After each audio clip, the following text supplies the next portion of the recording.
Welcome! In front of me I have XIAOMI Smart Band 10 and I'm gonna show you how to unpair this smart band from the Android phone.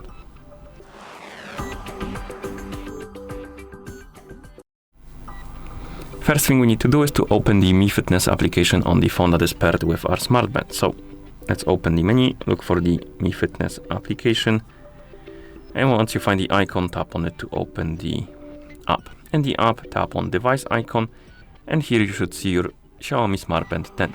Now we can scroll down through this page. I believe we can tap on more, and here you should see Unpair button.